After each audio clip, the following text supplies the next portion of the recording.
Me Sunaina the super Maugham या आपल्या YouTube चॅनलवर तुम्हा सर्वांचं खूप खूप स्वागत करते। आजचा दिवस तुम्हा सर्वांना खूप छान जावो, आनंदाचा जावो, तुमच्या मनातल्या सर्व इच्छा पूर्ण होत याच तुम्हाला नवीन आणि मंगलमय दिवसाच्या शुभेच्छा। तर ना आजच्या व्हिडिओमध्ये मी आपल्या किचनसाठी जे नवीन फर्निचर तयार करणार आहे तर त्यासाठी ना काही खरेदी केलेली आहे। काही किचन स्टोरेजसाठी खरेदी केलेली आहे तर ती तुमच्याबरोबर शेअर करणार आहे। आणि ही खरेदी ना मी डी मार्ट मधून केलेली आहे। तर खूप छान छान गोष्टी मला डी मार्ट मधून मिळाल्या, म्हणून मग म्हटलं चला ह्या वस्तू तुमच्याबरोबर पण शेअर करू, जेणेकरून जर तुम्हाला आवडलं तर तुम्हीही तुमच्या किचनमध्ये स्टोरेजसाठी ह्या गोष्टी उपयोगात आणू शकतात। आणि अजून महत्त्वाची गोष्ट म्हणजे काही ना मला छोटे मोठे प्रश्न सुद्धा तुम्ही मला विचारलेले होते मागच्या व्हिडिओजमध्ये, तर त्या प्रश्नांची सुद्धा उत्तरं तुम्हाला मी या आजच्या व्हिडिओच्या शेवटी देण्याचा प्रयत्न करणार आहे। तर वेळ न घालवता सगळ्यात पहिले आपण मी काय खरेदी केलेली आहे ती खरेदी बघू। आणि तत्पूर्वी पटकन आपल्या व्हिडिओला एक लाईक करा आणि चॅनलवर जर नवीन असेल तर चॅनलला सबस्क्राईब करा। तर चला बघू आपण काय काय खरेदी केलेली आहे मी ती। तर सगळ्यात पहिले जे आहे ना, तर सुरुवात मी सिलेंडर ट्रॉली पासून करते। तर ही ट्रॉली ना मला मिळालेली आहे 109 रुपयांमध्ये, 109। आणि ही जी आहे ना ही मी फायबरची घेतलेली आहे। त्याला कारण असं आहे कारण मला ही बाथरूम मध्ये वापरायची होती आणि मी जी स्टीलची घेतलेली होती मागच्या वेळी, तर ती ना अशी गंजून गेल्यासारखी झाली होती पाण्यामध्ये राहून राहून। आणि इथून त्याचं जे व्हील होतं ना, चाक, ते पूर्ण निघून गेलं होतं गंजल्यामुळे ना। त्याला जे इथे हे करतात ना, वेल्डिंग वगैरे करतात ना, तर ते निसटून गेली होती ती। तर मग त्याच्यामुळे म्हटलं फायबरची आपण बाथरूम मध्ये यूज करू। आणि ट्रॉली खूप मजबूत आहे आणि खूप छान आहे। तर बघू आता कशी टिकते ती, पण मला आवडली, मजबूत असल्यामुळे ती टिकेल असा अंदाज आहे, त्यामुळे आम्ही ही प्रिफर केली घ्यायची। त्यानंतर दुसरी महत्त्वाची जी गोष्ट आहे ती म्हणजे हे हेअर टॉवेल घेतलेले आहे आम्ही। तर हे हेअर टॉवेल ना जेव्हा आपण हेअर वॉश करतो ना, तर तेव्हा यूज करण्यासाठी फार उपयोगात पडतात। आणि त्यांना आहे ना, हे बघा या बाजूला आहे ना, इथे अशी छोटीशी हे दिलेली असते आणि इकडे बटन्स दिलेले असतात। हे बघा असे बटन्स दिलेले असतात। तर हे बटन्स यामध्ये टाकून आणि मग ते पॅक करायचं असतं आणि केस बांधून ठेवायचे। म्हणजे मग केसामध्ये जे काही पाणी असेल ना, तर ते पाणी सगळं या टॉवेल मध्ये ना सक केलं जातं। हे बघा, नाहीतर मग आपल्याला प्रत्येक वेळी ना तो टॉवेल निसटून जातो, आपण घडी वगैरे केलेली असेल केसांमध्ये तर यामुळे ना असं निसटण्याची अजिबात भीती नसते। बघा असं टक करून द्यायचं हे बटन या नॉड मध्ये छोट्याशा। आणि असे मी 2 टॉवेल घेतलेले आहे, एक किमायला टॉवेल घेतलेला हा आणि हा एक मला घेतला। तर असे 2 टॉवेल घेतले आणि टॉवेल खूप असे सॉफ्ट आहे आणि याची किंमत आहे 99 रुपीज, म्हणजे 99 रुपयाला गेलेला आहे हा। आणि हे सगळं मी डी मार्ट मधूनच खरेदी केलेलं आहे। त्यानंतर अशा छोट्या मोठ्या गोष्टी पण घेतलेल्या आहे। घासणी घेतलेली होती ही मी, ह्या 35 रुपीजच्या मला 2 मिळाल्या। त्यानंतर ना किमायाला मी हे घेतलेले होते, पेन्सिल्स आणि इरेजर वगैरे घेतलेले होते। तर वेगवेगळ्या थीमचे सुद्धा पेन्सिल्स आणि इरेजर होते। तर हे जे आहे ना, हे एअर स्पेसचे पेन्सिल आणि इरेजर आहे त्याच्यानुसार। तर खूप छान आहे ही पेन्सिल पण। त्यानंतर महत्त्वाच्या म्हणजे किचन स्टोरेज साठीच्या गोष्टी मी काय घेतलेल्या, तर त्यातली पहिली आहे तर अशा प्रकारचे मी 4 डबे घेतलेले आहेत। हे बघा, आणि हा जो एक डबा आहे ना तो मला 99 रुपीजला पडलेला आहे। सगळ्यात महत्त्वाचं म्हणजे हे फायबरचे आहे, फायबर प्लास्टिक जे म्हणतो ना आपण त्याचं, आणि पूर्ण ट्रान्सपरंट आहे हे सगळ्यात महत्त्वाचं म्हणजे। अजून दुसरं महत्त्वाचं म्हणजे याला आहे ना इथून एअर टाईट आहे हे पूर्ण, आणि खोलायचं जे आहे ना ते असं खोलायचं आहे। हे बघा. आणि इथे आहे ना, इथे पॅक आहेत ते. मी म्हणजे आहे ना, जे असे पूर्ण ओपन एअर टाईट लीड मध्ये पूर्ण ओपन करण्याचे टिफिन न घेण्याचं कारण माझं असं होतं की एखाद्या वेळेस ना आपल्याकडे लहान लेकरं असतात आणि लहान लेकरांच्या नादामध्ये आपण तो एअर टाईट कंटेनर असतं ते आणि लीड पण एअर टाईट असतं. त्याच्यामुळे आपण ते लीड ओपन करायला गेलो की मग काय होतं, ते पडण्याची वगैरे भीती वाटते मला. म्हणजे एखाद्या वेळेस ते लीड पडलं, त्याला एखाद्या वेळेस चीर गेली किंवा खाच वगैरे पडली, तर ते अवॉइड करण्यासाठी ना मी असे फ्लिप फ्लॉपचेच त्याचे जे झाकण आहे किंवा लीड आहे ते घेण्याचं प्रिफर केलं. आणि जेव्हा आपण याच्यातनं वस्तू घेऊ ना, तेव्हा त्याला फक्त असं प्रेस करून द्यायचं की व्यवस्थित ते ना पूर्ण एअरटाईट कंटेनर सारखं बंद होतं. तर असे ना मी 4 घेतलेले आहेत. आणि ना हे जवळपास अर्धा किलो किंवा पावशेर वस्तू ना याच्यामध्ये अगदी व्यवस्थित मावते सुद्धा. आणि सगळ्यात महत्वाचं ना, हे ट्रान्सपरंट आहे, तर याच्यामध्ये आपण काय ठेवलेलं आहे ना, तर ते पण आपल्याला लगेच लक्षात येतं. तर आपल्या ज्या काही कमी डाळी आपण भरतो, जसं की आपली मसुराची डाळ झाली किंवा उडदाची डाळ झाली किंवा आपली मिक्स डाळ झाली, तर ह्या डाळीना आपण प्रमाणाने किराण्यामध्ये ना कमी भरत असतो. म्हणजे खूप तर खूप पावशेर भरतो आणि खूप थोडंसं मोठं कुटुंब असेल तर अर्धा किलोच्या क्वांटिटीमध्ये भरतो. तर अर्धा किलो पावशेर डाळ आहे ना याच्यामध्ये अगदी व्यवस्थित बसते. आता मी तर फक्त पावशेरच भरते, त्याच्यामुळे त्या क्वांटिटीनुसार आणि तसा विचार करूनच मी ते हे जे कंटेनर आहे आणण्याचा प्रयत्न केला. कारण काय होतं माहिती का, खूप मोठे कंटेनर असेल ना तर मग स्पेस पण त्याला म्हणजे तेवढी अडली जाते आणि तेवढ्या वस्तू त्याच्यामध्ये नसल्यामुळे मग ते फक्त एवढी गोष्ट त्याच्यामध्ये ठेवायची, मग ते दिसायला पण व्यवस्थित दिसत नाही. त्याच्यामुळे अर्धा किलो किंवा पावशेर वस्तू बसेल एवढ्याच मापाने मी हे कंटेनर चॉईस केलेले आहे. तर हे 4 कंटेनर घेतलेले आहे मी. आणि जेव्हा आपली फर्निचर येईल ना, तर त्यावेळेस कशा पद्धतीने मी याची अरेंजमेंट करणार आहे ना, तर तेही मी तुम्हाला दाखवेन. हे तसंच कंटेनर आहे.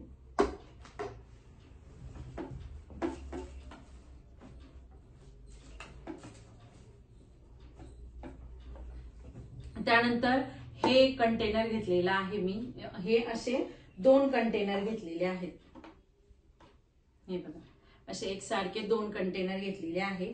तर हे 2 कंटेनर आहे ना वेगळे घेण्याचं कारण असं होतं माझं की आपण बघा मुगाची डाळ किंवा तुरीची डाळ जी असतो ना ती आपण क्वांटिटीने जास्त भरतो, म्हणजे 1 किलोच्या प्रमाणात भरतो. कारण वरण भात लहान लेकरांना पण आपल्याला द्यायचा असतो आणि वरण भात सहसा रात्रीच्या वेळी जेवणामध्ये आपण युजच करत असतो. तर दोन्ही पण डाळी म्हणजे मुगाची डाळ पण आणि तुरीची डाळ पण आपण ना जास्तच भरतो.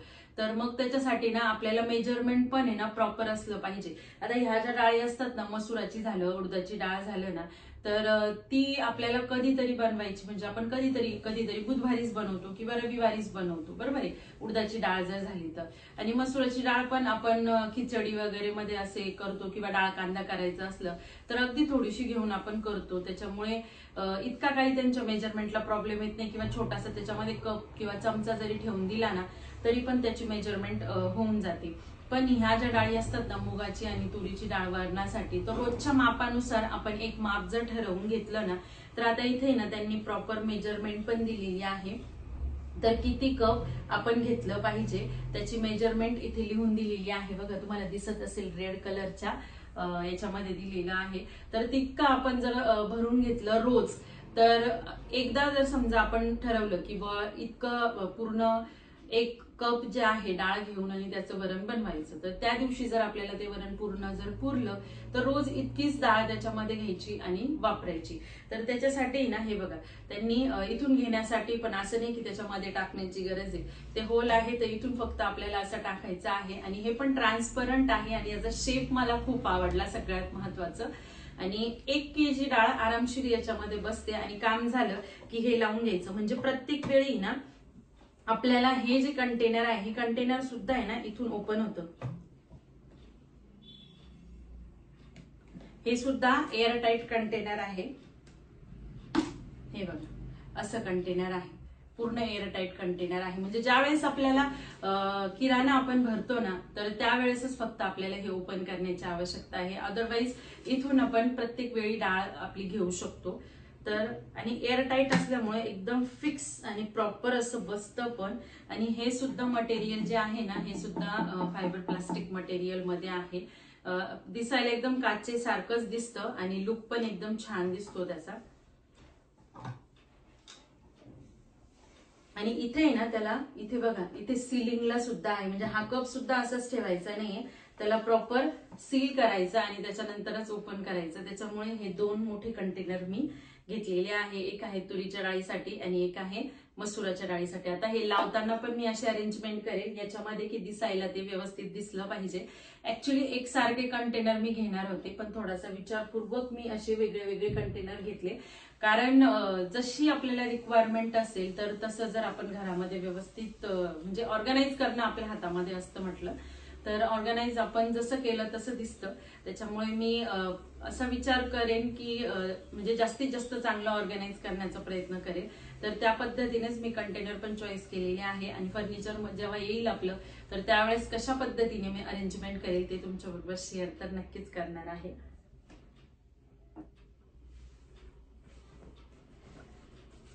त्यानंतर हे असे छोट्या छोट्या बरण्या घेतलेल्या आहे. ही 49 रुपीजला आलेली आहे ही बरणी. आणि हे जे कंटेनर आहे ना त्याची प्राइस आहे एका कंटेनरची आय थिंक सो 200च्या आसपास आहे काहीतरी. 260 म्हणजे 260 रुपयाला आहे एक कंटेनर. असे 2 कंटेनर घेतलेले आहेत हे.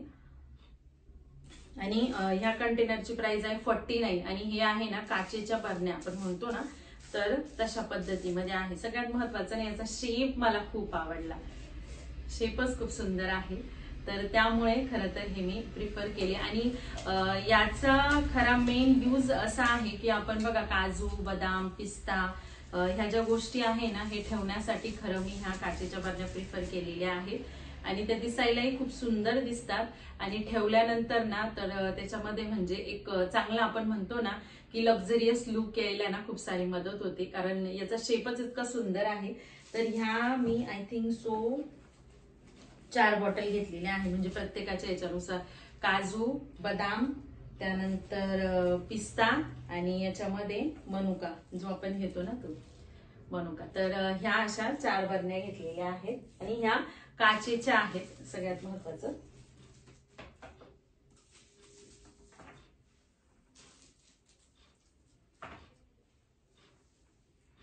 त्यानंतर नवीन वर्षासाठी कॅलेंडर घेतलेलं होतं मी. तर काल निर्णय वापरते मी. तर अशा ह्या सगळ्या गोष्टी छानपैकी मी घेतलेल्या आहेत. तर तुम्हाला आवडल्या की नाही ते मला कमेंटमध्ये नक्की सांगायचंय बरं का.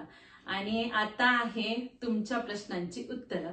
त्यातलं एका ताईंनी मला विचारलेलं होतं की हा जो सोफा आहे हा सोफा तुम्ही रेडीमेड घेतलेला आहे की बनवून घेतलेला आहे. आणि रेडीमेड सोफा जर घेतला ना तर तो चांगला असतो का ताई याच्याबद्दल सांग.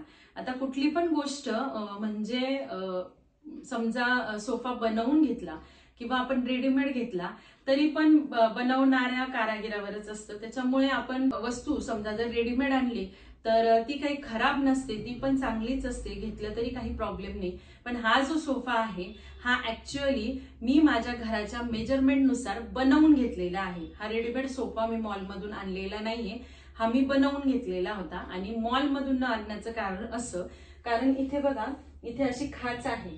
तर त्या खाचेमुळे ना सोफा बनवून घेणं मला जास्त गरजेचं होतं. आणि इकडची जी माझी स्पेस आहे ना ती स्पेस फार छोटी आहे. तर त्याच्यामध्ये ना सोफा जर मी मॉलमध्ये मागायला गेली असते तर मला त्या मेजरमेंटचा सोफा मिळाला नसता. त्याच्यामुळे मग मी सोफा ना त्यावेळेस एका कारागिराला बोलवून मेजरमेंट करून आणि मग सोफा बनवून घेतला होता मेजरमेंटनुसार. तर जर मॉलमधून जरी आपण रेडीमेड सोफा जर घेतला ना जर तुमचा प्रॉपर एल शेप असेल तर काही हरकत नाही, सोफा तसा चांगलाच मिळतो. फक्त आपण बघून घेणं गरजेचं असतं.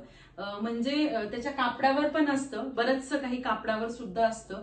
आजकाल असं आहे म्हणजे जेवढे आपण पैसे पे केले तेवढं आपल्याला चांगलं कापड पण मिळतं, त्याच्याबद्दल वाद नाही. म्हणजे प्राइस नुसार कपड्याच्या प्राइस नुसार किंवा आतल्या फोमच्या प्राइस नुसार सोफ्यांच्या आहे ना रेंज सुद्धा बदलत असतात. काही म्हणजे सोफ्यांमध्ये हा जो स्पंज टाकला जातो ना, हा 50 mm वगैरे अशा जाडीचा जर घेतला आपण तर आपल्याला सोफा हा चांगला टिकतो सुद्धा आणि वस्तू सुद्धा चांगली राहते. फक्त बघून घेणं गरजेचं आहे. आता माझ्या सोफ्याला जवळपास एक 4-5 वर्ष झाली असेल, पण अजूनही कितीही कोणीही बसलं तरी सोफा असं बसल्या जागी ना तो स्पंज बसून जात नाही. ऍज इट इज जशाच तसं त्याचा फोम आहे.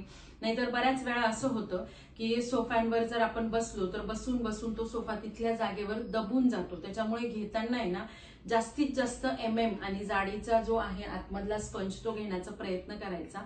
त्याने ना सोफा अजिबातही म्हणजे दबल्या जात नाही आणि सोफा पण ऍज इट इज चांगला राहतो, खूप जास्त दिवस पण टिकतो. त्याच्यामुळे थोडेसे पैसे इन्व्हेस्ट जास्त करून आपण जर चांगला सोफा घेतला तर तो जास्त दिवस पण राहण्यास मदत होते. त्यानंतर अजून एक प्रश्न होता मला, तेलाच्या जी ऑइल डिस्पेन्सर बॉटल आहे ना, तेलाची बॉटल मी यूज करते आहे तर तिच्याबद्दल पण प्रश्न होता. तर ही ऑइल डिस्पेन्सर बॉटल मी मिशोवरून मागवलेली होती. तर ही बॉटलला जेव्हा मी मिशोचे प्रोडक्ट घेतले होते वन टाइम तर त्यावेळेस पण मी तुम्हाला याची बरीचशी माहिती दिलेली होती.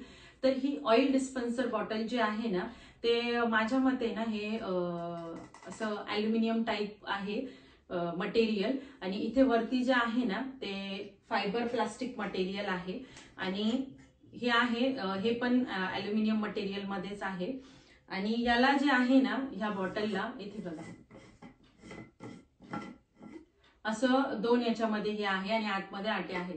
तर जेव्हा आपल्याला ऑइल याच्यामध्ये टाकायचं असेल तर 1 लिटर ऑइल आहे ना म्हणजे मावतं याच्यामध्ये. पण मी थोडंसं म्हणजे एक छोटी माझ्याजवळ जी चपाती करताना मी जी छोटीशी कॅन वापरते ना तर त्याच्यामध्ये थोडंसं 2-3 पळ्या मी तेल त्याच्यामध्ये टाकून घेते. बाकीचं सगळं ऑइल 1 लिटरची तेलाची पिशवी पूर्ण याच्यामध्ये बसून जाते.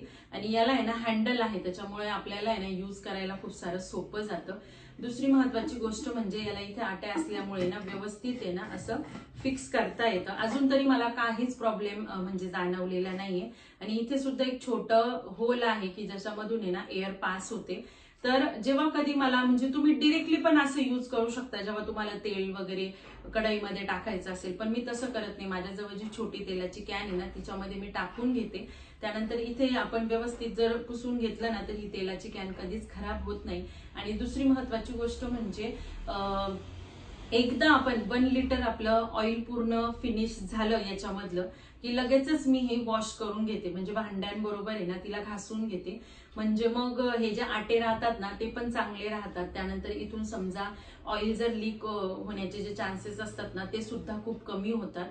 त्याच्यामुळे मग ही बॉटल आहे ना वापरायला पण खूप सोयीस्कर राहते आणि मेंटेनन्सला पण काहीच प्रॉब्लेम नाही याचा. खूप छान बॉटल आहे. मी ह्या 2 बॉटल घेतलेल्या होत्या मिशोवरून. आता जर तुम्हाला याची लिंक पाहिजे असेल तर मी तिला सर्च करते माझ्या ऑर्डरमधून आणि ह्या डिस्क्रिप्शन बॉक्समध्ये लवकरात लवकर देण्याचा प्रयत्न करते. तर आय होप जास्तीत जास्त तुमचे जे काही प्रश्न तुम्ही मला विचारलेले होते त्यांचं माझ्या परीने अगदी व्यवस्थित उत्तर देण्याचा प्रयत्न मी केलेला आहे, समाधानकारक उत्तर देण्याचा प्रयत्न केलेला आहे. तर व्हिडिओ जर तुम्हाला आवडला असेल ना तर व्हिडिओला एक लाईक नक्की करा बरं का. आणि आपल्या चॅनलवर नवीन असाल तर चॅनलला सबस्क्राईब करा. पुन्हा भेटू एका नवीन अशा छान व्हिडिओमध्ये. तोपर्यंत बाय बाय, टेक केअर.